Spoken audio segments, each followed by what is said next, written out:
అంబటి రాంబాబుని వెంటనే చంద్రబాబు నాయుడుపై అనుచిత వ్యాఖ్యలు చేయించిన జగన్మోహన్ రెడ్డిని వెంటనే అనుచిత వ్యాఖ్యలు చేయించిన జగన్మోహన్ రెడ్డిని వెంటనే దేశంలోనే ఈరోజు అత్యంత సీనియర్ నాయకులు ఉమ్మడి ఆంధ్రప్రదేశ్ అయితే విడిపోయిన ఆంధ్రప్రదేశ్ అయితే 4వ సారి ముఖ్యమంత్రి చేస్తున్న జాతీయ తెలుగుదేశం పార్టీ అధ్యక్షుడు నారా చంద్రబాబు నాయుడు గారి మీద వైఎస్ఆర్సీపీ మాజీ మంత్రి అంబటి రాంబాబు గారు చేసిన వ్యాఖ్యల్ని భీమవరం నియోజకవర్గ తెలుగుదేశం పార్టీతో ఖండిస్తున్నాం. ఆయన మీద చర్యలు తీసుకోవాలి, అరెస్ట్ చేయడమే కాదు ఆయన ప్రోత్సహించే వాళ్ళని కూడా చర్యలు తీసుకోవాలని చెప్పి ఈరోజు భీమవరంలో పోలీస్ స్టేషన్లో పార్టీ పెద్దలు నాయకులు కూటమి నాయకులు అందరూ కలిపి కేసు పెట్టడం జరిగింది. ఒకటే ఆలోచన చేయండి, ఈ అంబటి రాంబాబు అన్న అతను ఒక కోనకోసకాయ నాయకుడు. ఇతన్ని పేరు నానిని రోజా గారు ఇలా కొంతమంది ఉన్నారు. వీళ్ళనే ఉసుగొల్పి వీళ్ళకి ఏ పదవి లేదు, వీళ్ళని ఉసుగొల్పి జగన్మోహన్ రెడ్డి ఈరోజు తెలుగుదేశం పార్టీ ప్రభుత్వం మీద తెలుగుదేశం పార్టీ నాయకుల మీద ఈ రకమైన అసంగత మాటలు మాట్లాడతారంటే వాళ్ళు ఎంత దుర్మార్గాన్ని దిగజారిపోయి ఒకసారి ఆలోచన చేయండి. అయ్యా జగన్మోహన్ రెడ్డి, నీకు సవాల్ విసురుతున్నావు, నీకు దమ్ముంటే ఒక పార్టీని నడిపావు, 5 సంవత్సరాలు ముఖ్యమంత్రి చేసావు, నీ పరిపాలన మెచ్చి ఈ రాష్ట్ర ప్రజలు నీకు 11 సీట్లు ఇచ్చారు. ఆ 11 మందిని తీసుకుని అసెంబ్లీకి రా, నువ్వు నీకు దమ్ముంటే అసెంబ్లీలో మాట్లాడు. నువ్వు తిరుపతి లడ్డులో కల్తీ జరిగిందా లేదా, పోలవరం ప్రాజెక్టు కోసం కానీ రోడ్ల కోసం కానీ సంక్షేమాల కోసం కానీ ఈ రాష్ట్రంలో హిందూ సమాజం మీద సనాతన ధర్మం మీద నువ్వు చేసే దాడిని నువ్వు చర్చించే దమ్ముందా నీకు? నువ్వు చంద్రబాబు నాయుడు గారితో చర్చించే దమ్ము నీకు లేకపోతే నువ్వు వచ్చి లోకేష్ గారు చెప్తారు సమాధానం చర్చించే దమ్ము నీకు ఉందా? నువ్వు వాళ్ళు ఆలోచించుకో. చంద్రబాబు నాయుడు గారిని చూసి నేర్చుకో.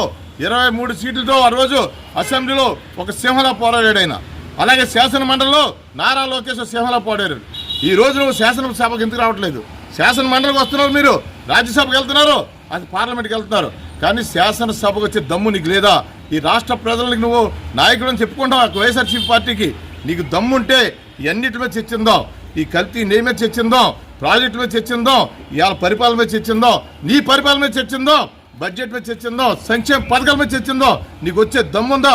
మీ తెలుగుదేశం పార్టీ నాయకులు అందరూ కార్యకర్తలు ఆంధ్రప్రదేశ్ అందరూ కూడా నీకు భయపడి పిరికోళ్ళ పారిపోకు. నీకు ధైర్యం కావాలంటే మేమందరూ నీకు అండగా ఉంటాం. నిన్ను కూడబెట్టి తీసుకెళ్ళి అసెంబ్లీలో దింపుతాం. మా నాయకులు ఎవరిని కూడా చంద్రబాబు నాయుడు కంట్రోల్ చేస్తారు, నేనేం తిట్టకుండా. నీకు అడిగే దమ్ముందా, చర్చించే దమ్ముందా అని ఈ సందర్భంగా మేము మాట్లాడుతున్నాం. రాబోయే రోజుల్లో వైఎస్ఆర్సీపీ పార్టీని గుర్తింపును రద్దు చేయాలి ఎలక్షన్ కమిషన్. వీటి మీద మేము పోరాటం చేస్తాం. రాబోయే రోజుల్లో ఆంధ్రప్రదేశ్ ప్రభుత్వం కూడా మేము యువకాలం పాదయాత్ర జరుగుతుంటే ఆ పాదయాత్ర మీద దాడి చేశారు మీ నాయకులు. ఆ రోజు కూడా నియంత్రణ కోల్పోకుండా పార్లమెంటరీ వ్యాఖ్యలతో మేము మాట్లాడాం.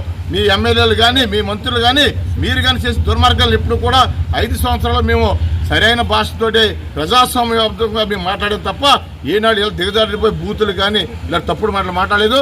నీకు ప్రజాస్వామ్యం అంబేద్కర్ రాజ్యాంగం మీద నీకు నమ్మకం ఉంటే రేపు నెక్స్ట్ బడ్జెట్ సమావేశాలు జరుగుతున్నాయి, నీకు ఏది కావాలో చర్చిందో.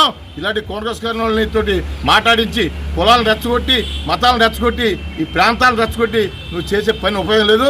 రాబోయే రోజుల్లో కూడా తెలుగుదేశం పార్టీ నారా చంద్రబాబు నాయకత్వంలో ఎన్డీఏ ప్రభుత్వం నిరంతరంగా అధికారంలో ఉంటుందని సందర్భంగా తెలియజేసుకుంటూ మరొకసారి ఈ వైఎస్ఆర్సీపీ చేసే దాడిని, వాళ్ళు చేసే దుర్మార్గాలని, వాళ్ళు సోషల్ మీడియాలో చెప్పే పోస్టులని, అంబటి రాంబాబు చేసే మాటలని అన్నింటి కూడా తీవ్రంగా భీమవరం నియోజకవర్గ తెలుగుదేశం పార్టీ కూటమి నాయకులు ప్రజల తరఫున మీరు ఖండిస్తున్నాం.